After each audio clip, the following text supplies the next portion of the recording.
Bonjour à toutes, bonjour à tous. Nous sommes très heureux de vous retrouver pour cette nouvelle émission de la pensée et les hommes. Nous allons explorer aujourd'hui un sujet hors du commun. Nous allons aller à la découverte de la culture bantoue des Ankuchu Membele, un peuple congolais originaire du Kasaï. Et plus particulièrement, nous allons nous intéresser à la confrérie des forgerons et à leur rite initiatique. Comment se structure cette population, cette société des Ankuchu Membele? Quels sont les mythes qui fondent leur culture? Quelle place occupent les forgerons au sein de cette population et quel est leur rôle? Que peuvent-ils nous apprendre aujourd'hui? C'est ce que je vous propose de découvrir et d'en parler avec notre invité, le professeur Jean Yamba Ovungu. Professeur, bonjour. Bonjour. Vous êtes congolais, docteur en philosophie et lettres de l'ULB, où vous y avez défendu votre thèse en 2012 sur le thème du sens du pouvoir dans la culture des Ankuchu Membele. Et aujourd'hui, vous exercez en tant que professeur à l'Institut supérieur pédagogique de Kinshasa-Gombe et à l'Université pédagogique de Kananga dans le Kasaï, votre région d'origine en République démocratique du Congo. Tout d'abord, pourriez-vous nous décrire ce qui caractérise cette population des Ankuchu Membele, qu'on appelle aussi les Tetela, je crois? Effectivement, quand vous regardez dans la carte de la République démocratique du Congo, le peuple, le groupe Ankuchu Membele occupe les centres de la République. Et donc, cette région qui longtemps a été considérée comme le Grand Kasaï et que par après on a découpé en plusieurs régions. Le peuple Ankuchu Membele, de façon brève, occupe les centres de la République démocratique du Congo et habite la forêt équatoriale sous la cuvette centrale. Et ce peuple est largement caractérisé par l'agriculture. Ce sont des agriculteurs, donc le travail des champs et de la chasse. Sont-ils nombreux? Combien sont-ils aujourd'hui? Le peuple Ankuchu Membele aujourd'hui est très nombreux. Et je peux dire qu'au-delà de 1 million, mais dans les archives que nous conservons aujourd'hui, on parle de 750 000, mais le recensement actuel nous indique que ce peuple dépasse aujourd'hui plus de 1 million. D'abord, lorsqu'on parle de peuple Ankuchu Membele, on voit simplement le regroupement qui se trouve dans la province du Sankuru, donc du Kasaï, alors que le peuple Ankuchu Membele se trouve aussi au-delà de la Lomami, donc de la province de Maniema. Il y a aussi un groupe de Ankuchu Membele qui habite les Chaba dans le territoire de Congolo. Ils se sont dispersés. Dispersés. Il y a aussi les Ankuchu Membele qui occupent aussi une partie de la région, de la grande région de Bandundu, donc on appelle aujourd'hui les Bachelele. Merci. Pouvez-vous nous expliquer un petit peu justement comment les Ankuchu Membele se représentent le monde? Comment voient-ils le monde? Et le peuple Ankuchu Membele, comme tous les Africains et surtout les Bantous, pour eux, le monde, l'univers, ils conçoivent, ils se représentent, leur système de représentation considère comme il y a plusieurs univers. Et ces univers-là font fonction, par exemple, la Lune, le Soleil et tous les astres, n'est-ce pas, y compris les étoiles, sont des univers à part entière. Mais dans cette panoplie d'univers que ce peuple considère, il y a globalement 2 mondes. Il y a d'une part le monde des ancêtres, qui est le monde invisible, et le monde visible qui représente le vivant. Et le monde des ancêtres, le monde invisible, est représenté par les ancêtres fondateurs du clan, les ancêtres lointains, mais aussi les ancêtres proches. C'est toute une lignée d'ancêtres, en fait. Oui. Et puis le vivant, qui représente donc les hommes qui vivent sur Terre, et il y a les forces naturelles, forces animales, aussi minérales sur la Terre. Mais attention, entre ces 2 mondes, dans cette représentation-là, il y a une certaine interaction. Mais dans cette interaction, selon la cosmologie et selon le système de représentation de Zakutu Mbembele, c'est le monde des ancêtres, le monde invisible, qui commande, qui dirige le monde de vivant. D'accord, donc un monde invisible et un monde visible, mais qui est quand même en forte influence, fortement influencé par le monde invisible des ancêtres. C'est ça que vous voulez dire? C'est ça. Si ça comprend bien, lorsqu'on fait une petite comparaison, par exemple, dans la conception grecque et donc occidentale du monde, où il y a effectivement le monde visible, le monde invisible, mais sauf que chez le grec, par exemple, il n'y a pas visiblement d'accord et de transparence, comme disait Lambrose, entre le monde visible et invisible. Il n'y a pas d'accord tellement. Alors que chez les Zakutu Mbembele, il y a cet accord-là, il y a cette interférence-là, il y a une interaction où justement le monde invisible, le monde des ancêtres, commande et dirige le monde de vivant. Très intéressant. Revenons un petit peu dans le monde visible. Est-ce que vous pourriez expliquer quels sont les différents groupes sociaux qui régissent la vie des Zakutu Mbembele? Les Zakutu Mbembele, dans leur culture, de par leur civilisation, il y a plusieurs groupes. Il y a d'abord le premier groupe, ce sont les chefs des clans. Traditionnellement. Oui, traditionnellement. Après les chefs, il y a le forgeron. Après le forgeron, il y a le groupe de guérisseurs. Après le groupe de guérisseurs, il y a le groupe de sorciers. Il y a des guerriers, mais aussi de musiciens qui sont chargés de mettre la musique, de chanter les hauts faits, les exploits, par exemple, du chef. Et donc, il y a différents groupes sociaux qui composent la société Akutu Mbembele. Et ces différents groupes sociaux régissent la vie, encore aujourd'hui, la vie d'un village, la vie d'une région, et sont en interaction. Vous avez parlé des forgerons, je vous laisse répondre tout de suite, et c'est à cette figure que nous allons nous intéresser, mais je vous laisse compléter.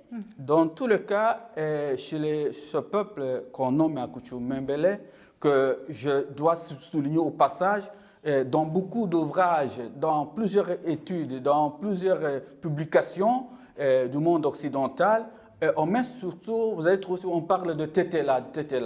Mais selon nos études récentes, selon nos recherches, le concept Tetela n'est venu que tard. C'est pour cela que nous, au lieu de parler de Tetela, qui est une connotation qui est venue tard pendant la colonisation, nous voulons vraiment souligner que le concept, le mot et l'appellation qui conviendrait mieux à ce peuple, c'est le peuple Akutu Mbembele. Et donc, il y a plusieurs groupes. Le chef est en interaction avec le forgeron. Le forgeron est en interaction, donc il y a échange, connivence avec le sorcier. Les sorciers, il y a en connivence avec le féticheur et ainsi de suite. Et donc, c'est dans cette jonction, dans cette interférence-là, qu'on peut trouver une harmonie de cette société. D'accord. Donc, vous avez parlé des forgerons, c'est un peu notre sujet d'aujourd'hui. Vous appartenez vous-même à cette confrérie des forgerons, comme l'étaient, je pense, votre père et votre grand-père. Vous avez aussi été initié à ces rites, puisque vous êtes, dans votre village d'origine, je pense, le chef de la confrérie. Est-ce que vous pourriez un peu nous expliquer d'abord comment on devient forgeron? C'est une très bonne question que je souhaite vraiment revenir à plus d'un titre parce qu'aujourd'hui, lorsqu'on parle de forgeron, on a tendance à caricaturer, à penser à tout ce qui s'est fait au hasard au village, à celui qui fabrique par exemple la houe de façon en désordre. C'est ça, le forgeron, son premier rôle, c'est de former, développer les outils. Oui, alors que pour devenir forgeron, il faut au départ une initiation.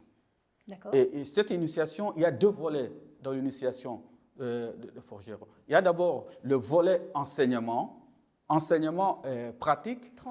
Transmission et enseignement. Comment fabriquer d'abord les outils, comment faire le mélange, par exemple, pour obtenir le métaux, et comment faire ceci. comment transporter, comment aider la population par rapport à leurs besoins. Ça, c'est de façon théorique. Ça, c'est le volet enseignement pratique, le côté visible. Matériel, on va dire. Matériel. Mais il y a aussi l'initiation du côté qu'on peut parler d'une initiation secrète.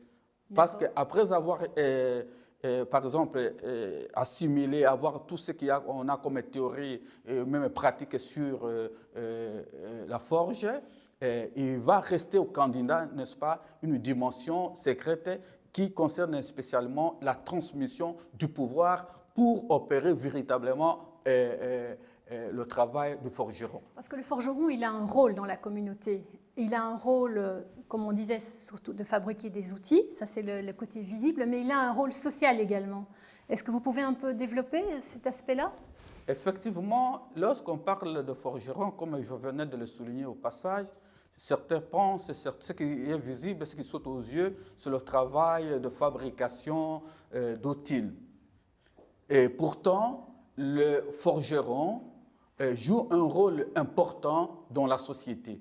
Il est d'abord le conseiller du chef, il est le conseiller du chef, c'est lui qui participe aux grandes décisions de la communauté. Il participe aussi aux réunions secrètes de sorciers, parce que les grandes décisions aussi se prennent là-bas, parce que je vous ai dit au début que tous les groupes sont en interaction, tous les groupes sont ensemble et il y a échange mutuel entre les différents groupes. Et donc, lorsqu'il s'agit de réunions, par exemple, secrètes dans la société, lorsqu'il y a des réunions de guérisseurs, lorsqu'il y a des réunions de groupes dits sorciers, le forgeron participe à ces réunions. Mais le rôle principal du forgeron, par rapport à la différence de sorcier, qui peut être ambivalent, c'est-à-dire peut nuire à la société, mais le forgeron vise les actions bénéfiques de la société. Justement, quelles sont les postures morales que l'on attend du forgeron? Le forgeron joue en faveur d'abord de la paix, la concorde, les attentes, et conseille au chef et à ses conseillers et à d'autres groupes pour que la paix puisse véritablement régner dans le village ou bien dans la communauté. Le forgeron s'inscrit en faux à toutes les décisions qui peuvent aller à l'encontre du bien-être de population.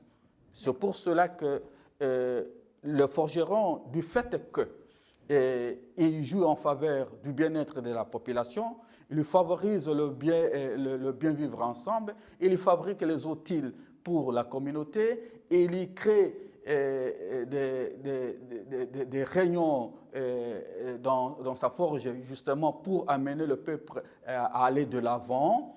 Non seulement il est admiré parmi la population, mais aussi on les craint. On les craint parce qu'il y a une dimension occulte dont la population ne sait pas vraiment saisir véritablement.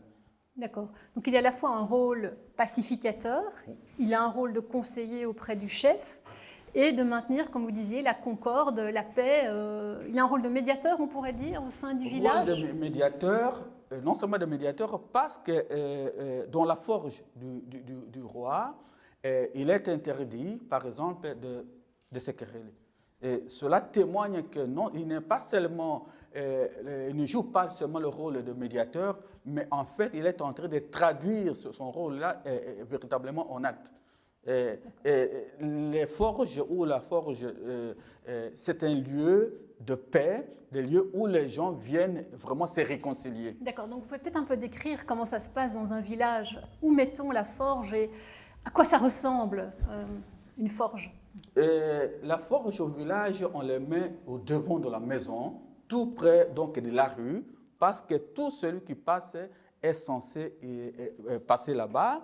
Il accueille tout le monde. C'est d'ailleurs la dimension hospitalière de la confrérie de forgerons.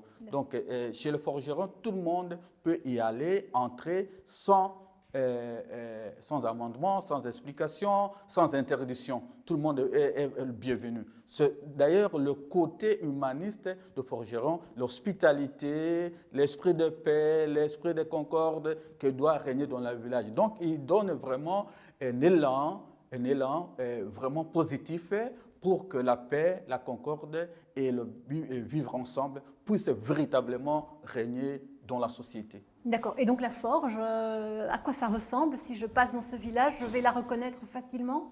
Et tout à fait, parce que c'est devant. C'est devant. D'abord, vous allez trouver qu'il y a une petite maison ou maisonnette ouverte. Il y a une grosse pierre devant, et puis il y a les outils. Et puis il y a un endroit où on allume le feu. Bien sûr. D'accord? Symbole de travail, de fer. Il est censé vraiment maîtriser maîtriser le travail des métaux. Est-ce qu'on peut revenir un petit peu justement à l'origine de ce mythe des forgerons? D'où cela vient-il? De la nuit des temps? Ça a toujours existé? Est-ce que vous pouvez un petit peu nous donner un peu d'histoire? Depuis les temps anciens, plusieurs mythes, n'est-ce pas, se profilent pour le forgeron. Tantôt, il y a le mythe qui considère le forgeron comme étant quelqu'un, une personne qui est née du ventre de léopard. Et donc ça, c'est le côté sanguinaire du forgeron, c'est-à-dire le côté occulte dont on ne connaît pas, parce que le fait que le forgeron puisse participer à certaines réunions secrètes avec le sorcier ou avec les guérissaires, n'est-ce pas, et du fait que le forgeron, lorsqu'il y a une action mauvaise dans la communauté, il est capable, n'est-ce pas, de prononcer des incantations et il y aura des effets réels. Ça, c'est le côté sanguinaire. C'est pour cela qu'il y a des mythes qui considèrent que le forgeron est né du ventre des léopards. Donc, c'est le côté symbolique. Il maîtrise les forces de la nature aussi, c'est un peu ça, oui. Et puis, de l'autre côté, il y a des mythes qui considèrent le forgeron comme le fondateur créateur du feu. C'est pour cela qu'en les considérant comme fondateur, créateur du feu, et le forgeron est censé maîtriser le feu. C'est pour cela que lorsqu'il est en train de faire son travail de fer, il peut allumer le feu jusqu'à un degré, jusqu'à 180 degrés, et le forgeron peut lyncher avec sa langue ou bien tenir à la main sans des conséquences vraiment néfastes. Donc il a la maîtrise totale du feu. Et pourquoi il a la maîtrise? Selon la tradition, selon les mythes, c'est parce qu'il serait à la base, selon le créateur du feu.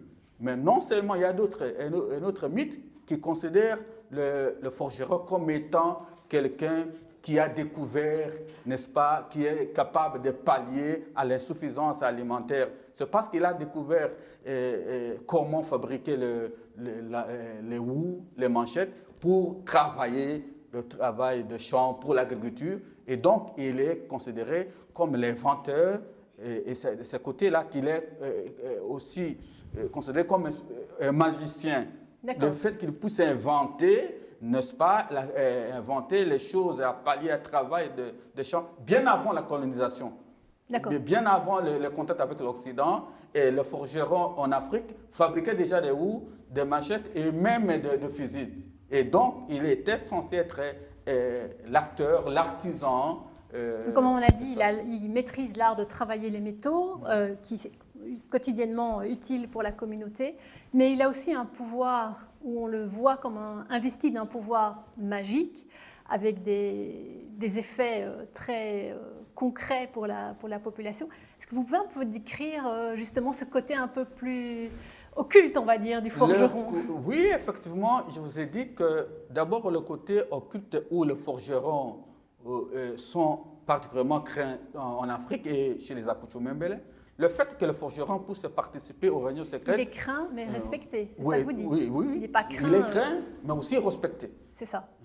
Pourquoi? Il participe aux réunions de forgerons, de sorciers. Il participe aux réunions de guérissaires. Il participe aux réunions, il est en connivence avec les chefs dans les grandes décisions. Pas seulement ça, mais le fait qu'il puisse arriver à inventer le feu et à maîtriser le feu jusqu'à un degré, à 180 degrés, que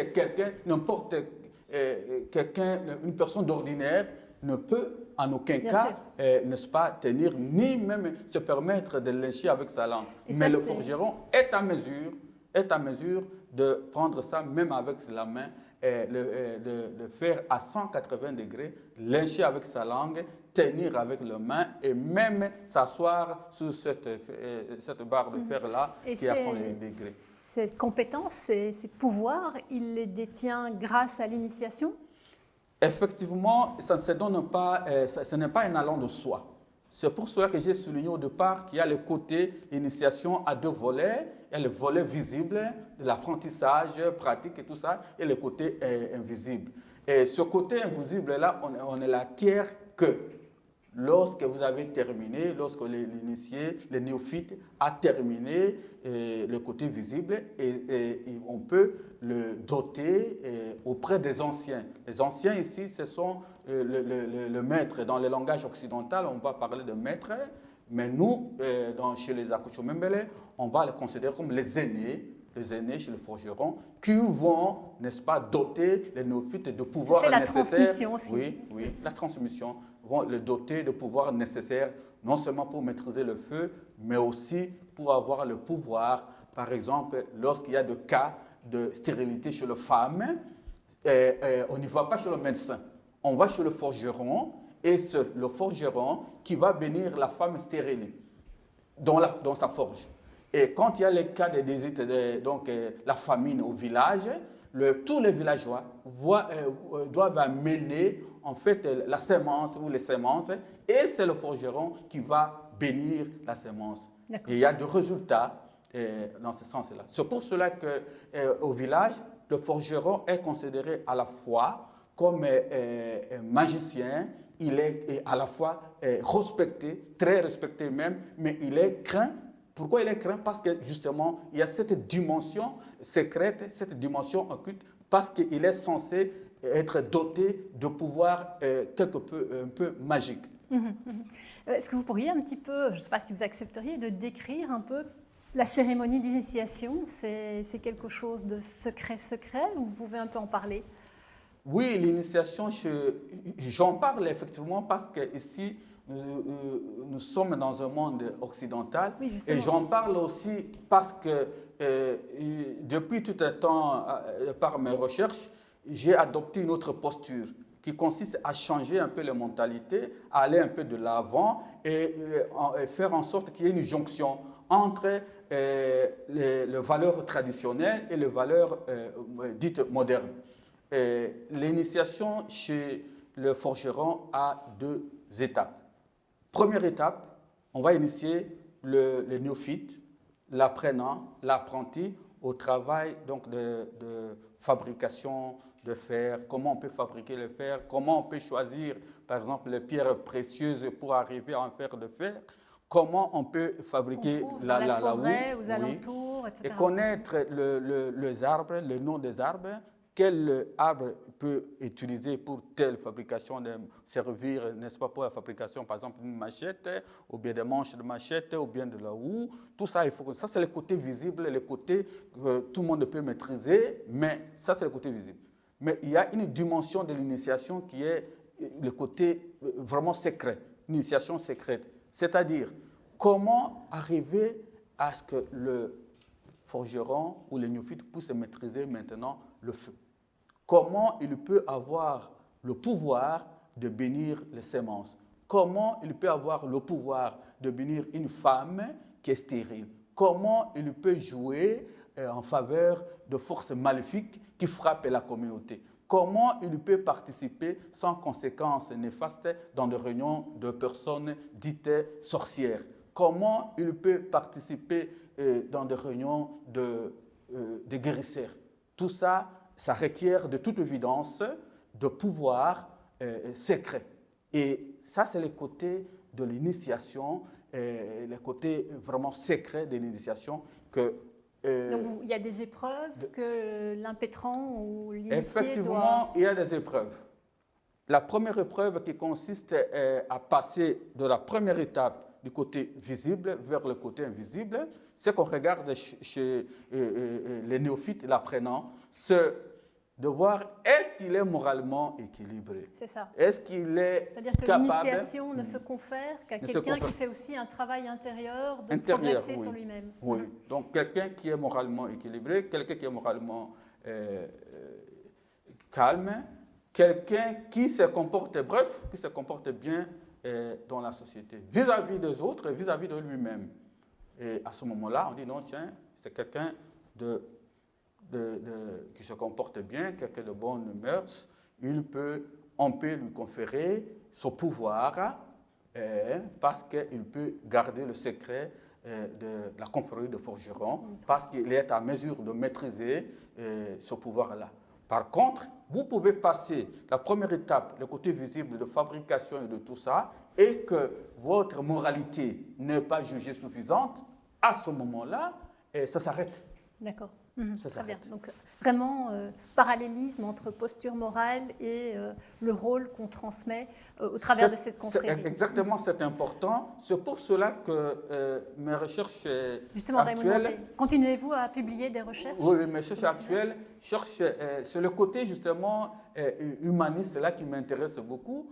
C'est le côté de valeur morale susceptible, n'est-ce pas, de profiter à la société actuelle, qu'on appelle la société moderne, et dans quelle mesure, quelles sont les possibilités, quelles sont les conditions de possibilités pour que la société actuelle, la société contemporaine, puisse profiter de ces valeurs humanistes, ces valeurs morales et déclarées aujourd'hui traditionnelles, pour qu'on puisse construire ensemble une société où le vivre ensemble serait vraiment règle d'or. Exactement. Je dirais, c'est peut-être ça que peut nous apprendre cette confrérie des forgerons et la figure du forgeron. C'est tout ce côté finalement humaniste, pacificateur et aussi de responsabilité, de posture morale.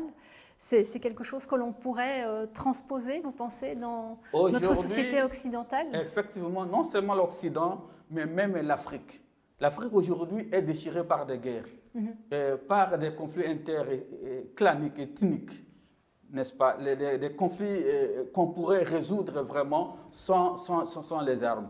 Alors justement, moi je pense, de mon point de vue, que nous avons besoin de boire à d'autres sources. Et parmi ces sources-là, c'est les sources traditionnelles de forgerons. Le sens de l'humanisme, le sens de valeurs morales là, peuvent constituer un atout, sinon un nœud important pour contribuer au bien vivre ensemble et à la paix en Afrique et aussi dans la région des Grands Lacs. Parce que le forgeron n'aime pas la guerre, le forgeron n'aime pas les querelles, parce qu'il aime simplement l'attente. Le forgeron aime la paix, l'harmonie, la concorde dans la société. Ce sont ces valeurs-là humanistes qui, aujourd'hui, même dans les sociétés dites démocratiques, les sociétés occidentales, ces valeurs-là de concorde, de paix, nous en avons besoin. Absolument. C'est ça l'apport que je considère, l'apport est conditionnel, n'est-ce pas, que nous pouvons transmettre aujourd'hui, que la société, la confrérie de forgerons peut aujourd'hui transmettre à l'humanité, non seulement pour l'Afrique déchirée par des guerres, mais aussi même dans le monde occidental. Professeur, ce sera le mot de la fin. Nous vous remercions infiniment d'avoir partagé un petit bout de découverte de cette culture des Ankuchu Memele et plus particulièrement du forgeron. Chers téléspectateurs, nous vous remercions et nous vous retrouverons très vite pour d'autres émissions de La Pensée et les Hommes. Merci de votre fidélité.